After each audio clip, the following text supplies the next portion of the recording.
Bueno, buenos días. Este maravilloso día de sábado, muy soleado, y vamos a ver un tipo de problema nuevo que mezcla algo que ya hemos hecho en clase y que hemos estudiado, que es la continuidad de una función en un punto, con la derivabilidad de dicha función en el mismo punto, sobre todo en funciones a trozos. Nosotros sabemos hacer la derivada de una función, la expresión de su derivada, pero no sabemos si es derivable en las funciones a trozos, no sabemos si las derivadas laterales enlazan bien.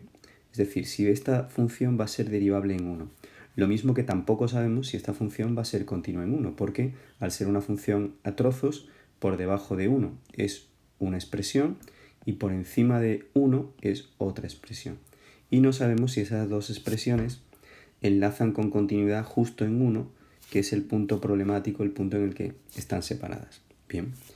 Para ver si una función es continua y derivable en ese punto, pues la continuidad, repito, ya lo sabemos hacer. ¿Cómo se hacía? Os lo recuerdo.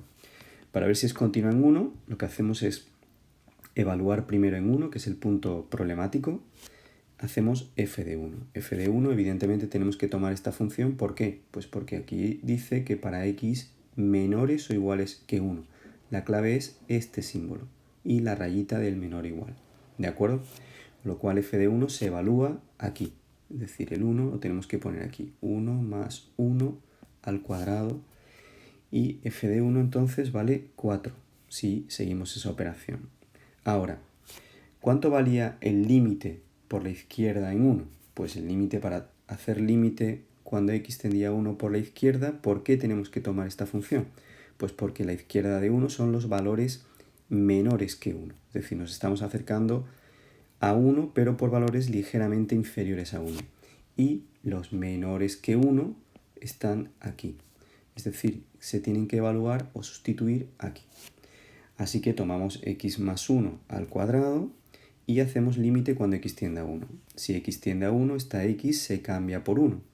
Y al cambiarla por 1, pues tenemos 1 más 1 al cuadrado y eso nos da 2 al cuadrado, que es 4. ¿De acuerdo?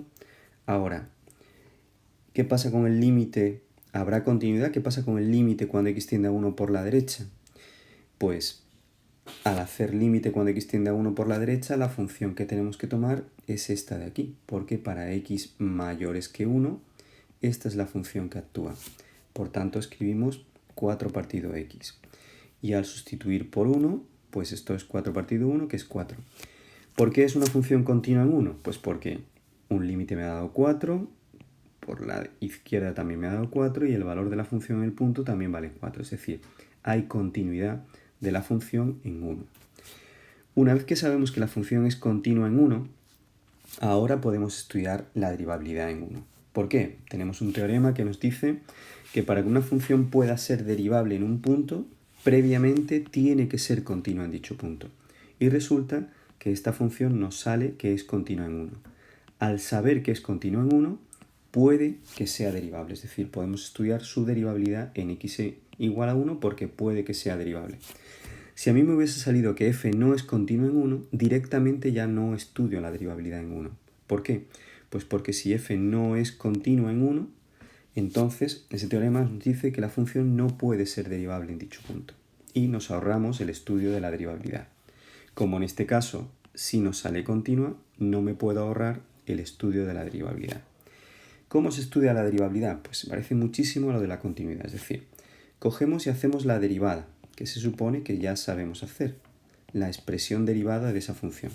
Es decir, derivamos cada uno de estos trozos de función. Por un lado, esta es una función elevada a una potencia, el 2 se baja fuera, se baja aquí, y la potencia pierde una unidad. Es decir, vemos como el 2, que era el exponente, está aquí fuera multiplicando, se dejaba la misma base, x más 1, y a la potencia se le quita una unidad, es decir, 2 menos 1, aparece aquí un 1.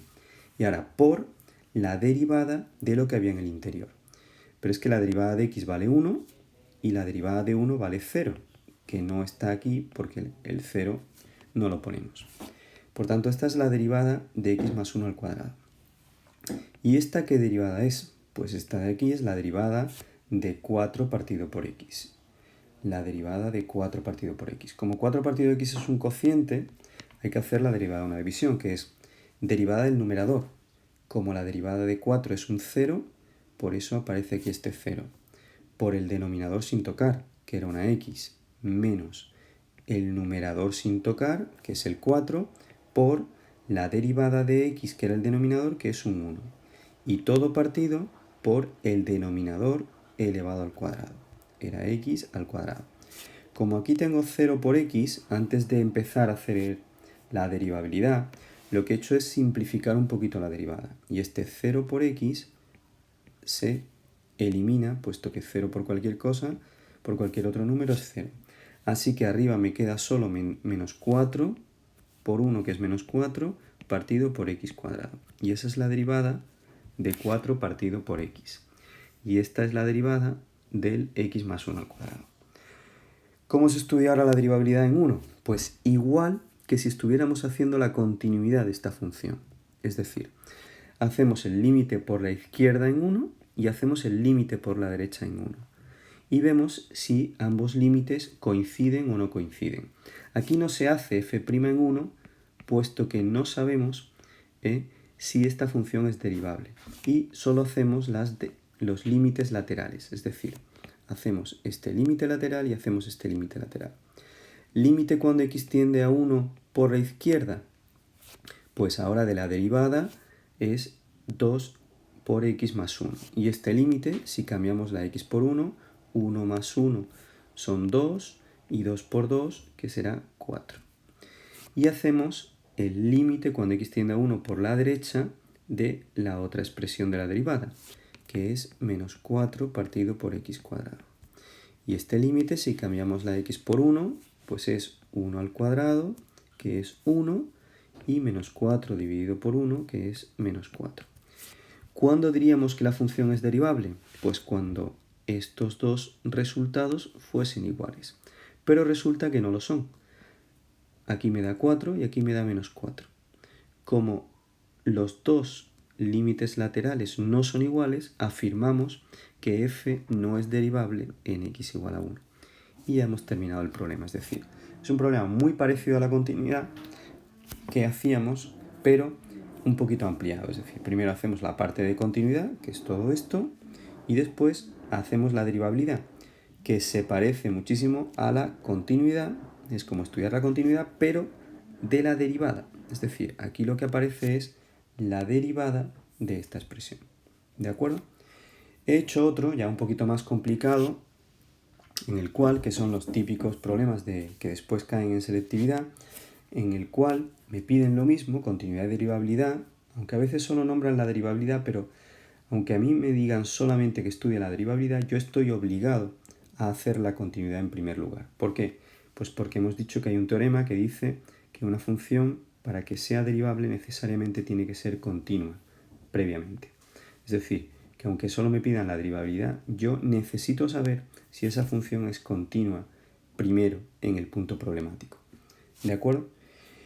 Bien, ¿de qué va este problema? Pues son como los que hemos hecho de continuidad, en los que hay parámetros, pero ahora me lo complican un poco y me ponen dos parámetros. Vamos a ver cómo lo hacemos, que no es tan difícil. Mirad, como si a mí me preguntan la derivabilidad, yo estoy obligado a hacer la continuidad en teoría yo ya sé hacerla, es decir, primero hacemos el sitio problemático de esta función para la continuidad es el 0. Pues lo primero que hacemos es f en 0. ¿Dónde hay que sustituir el 0 para averiguar f en 0? Pues nos damos cuenta de que aquí está mayor o igual. Aquí está la rayita del igual. Es decir, el 0 hay que sustituirlo aquí. Y no se puede sustituir aquí. Con lo cual, menos 0 al cuadrado más b. 0 al cuadrado es 0, menos 0 no pinta nada. Así que b es lo que da f en 0. Límite cuando x tiende a 0 por la izquierda. ¿Cuál de las dos funciones tenemos que tomar? Pues 0 por la izquierda implica los valores menores que 0. Así que tenemos que tomar esta expresión de aquí de la función. X cuadrado menos a por x más 5. ¿De acuerdo? Y al evaluar en 0, pues lo que ocurre es que 0 al cuadrado es 0, menos a por 0, sea quien sea a, esto va a ser 0, más 5, pues el resultado es 5. Y tenemos que hacer también, obligatoriamente, el límite cuando x tiende a 0 por la derecha de, en este caso, la otra expresión, de menos x cuadrado más b. Y el límite cuando x tiende a 0 de esta expresión, pues si cambiamos la x por 0, 0 al cuadrado será 0, desaparece, más b, pues nos da b. ¿Qué necesitábamos para que una función fuese continua? Pues que los dos límites laterales y que el valor de la función en el punto fuesen iguales. Luego yo, para que esta función sea continua en 0, necesito que esto, esto y esto sean iguales. Y por tanto necesito que b sea igual que 5. Así que si b fuese igual que 5, mi función sería continua en x igual a 0. Y ya hemos estudiado la continuidad. Derivabilidad. Pues para estudiar la derivabilidad, lo que hacemos, repito, igual que antes, es hacer la derivada de estas dos expresiones. Mucho cuidadito con la a y con la b, porque son constantes. Aquí la a no está sola, multiplica x, pero aquí la b sí está sola. Y es un número, representa un número. Luego, cuando hacemos la derivada de esto, me va a dar 0. Y vamos a ver qué ocurre con la derivada de esto. La derivada de x cuadrado sería 2x, la derivada de menos a por x sería menos a, la x desaparece, y la derivada de 5 es 0, puesto que es una constante. Por tanto, la derivada de esa expresión es 2x menos a. Y la derivada de menos x cuadrado más b, pues el 2 baja multiplicando, menos 2 por x elevado a 1, más 0, porque la derivada de b es una constante, b es una constante, es un número que no lleva x al lado, y por tanto 0. Así que es este menos 2x que tenemos aquí. ¿Cómo estudiamos la derivabilidad en x igual a 0? Pues haciendo lo mismo que hacemos en la continuidad, pero para esta expresión de ahora. Así que sería el límite cuando x tiende a 0 por la izquierda, los menores que 0, los de la izquierda de 0 son estos, y por tanto aquí hay que evaluar, así que 2x menos a, y si x tiende a 0, si cambiamos la x por 0, 2 por 0 será 0, y desaparecerá, menos a. Así que la derivada cuando x tiende a 0 por la izquierda nos da menos a. Y límite cuando x tiende a 0 por la derecha de la otra expresión, de menos 2x, pues nos da, si cambiamos la x por 0, menos 2 por 0, que es 0. ¿Qué necesitamos para que una función sea derivable? Pues que ocurra lo mismo que en la continuidad, es decir, que las derivadas laterales sean iguales, que esto y esto sean iguales. Luego f será derivable, aquí me he comido la palabra derivable, será derivable en x igual a 0 si menos a vale 0. Menos a igual a 0 implica que a valga 0, porque menos a igual a 0, un número opuesto para que sea 0 necesita que sea 0. Así que a valga 0. Luego ya tengo la derivabilidad. F será continua y derivable si b vale 5 y a vale 0. Esa sería la solución de mi problema. ¿Qué os he dejado para vosotros? Pues os he dejado para vosotros otro que pondré en la foto en la actividad, que es muy parecido al anterior. Es decir, dos incógnitas, a y b, y determine los valores de a y b sabiendo que dicha función es derivable. Necesito estudiar la continuidad en x igual a 2 y necesitaré estudiar la derivabilidad en x igual a 2. A ver qué tal. Cuidadito, por favor, con las derivadas de esta expresión que es un cociente y hay que recordar la derivada de un cociente. ¿Vale? Venga, pues un abrazo y esta es la actividad.